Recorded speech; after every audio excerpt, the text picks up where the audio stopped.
Hey there, this is Corey the Yard Buddha, and today we are going to be grilling a little tri-tip steak.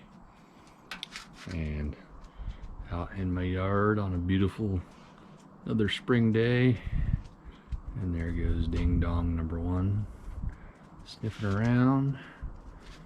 And we're going to do something easy here today. So I've messed around with marinating my own tri-tip and buying it and rubbing it and buying cheap cuts and trying to chop it up and slow cook it, fast cook it, pressure cook it, whatever.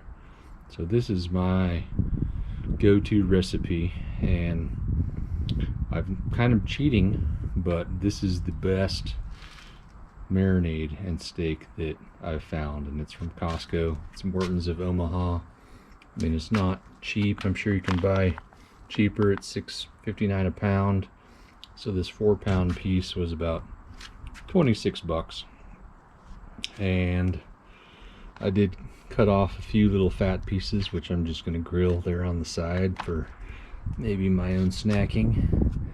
But most of it was just straight meat. And usually there's a fat side, which that is, and then there is a kind of meatier side.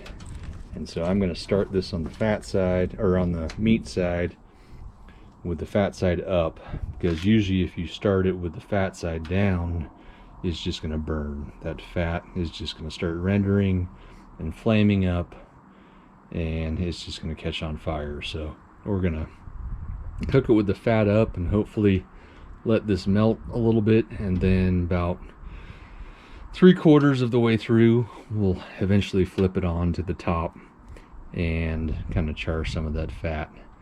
And this marinade does, I think, have quite a bit of sugar in it. There's going to be some soy and some Worcestershire, and so a lot of that sugar is going to char.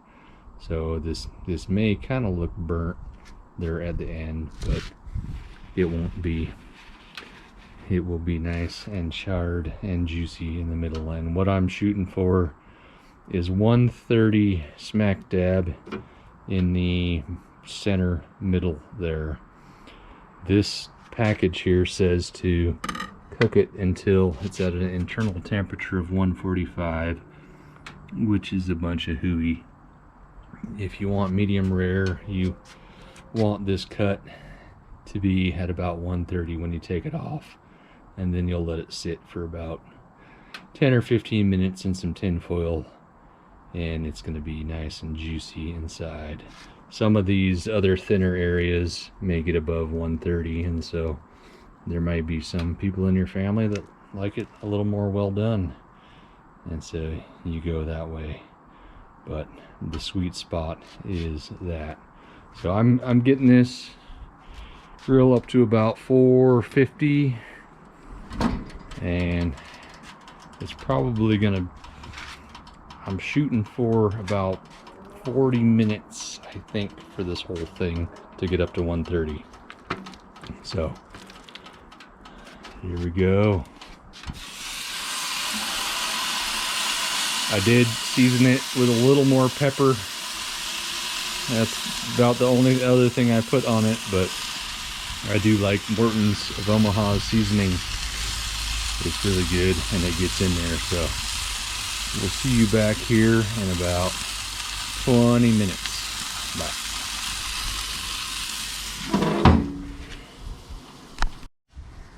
Okay, I'm about halfway through my cook here, or 2/3 of the way. Probably it's been on for 20 minutes. And kind of that first 5 minutes is the most extreme. You gotta watch the grill, maybe have a cup of water handy, because that's when a lot of the fat tries to flare up. But once that starts rendering, then you can safely put it on and not worry about it. So the internal temperature, when I flipped it maybe like 2 minutes ago, and it was about 110. I did just cut off some more of these fat pieces just to prevent any more flare-ups. And if you do like those, Those are little hors d'oeuvres on the side. Keep them away from the meat. And so this should be about another 10 minutes to reach 130.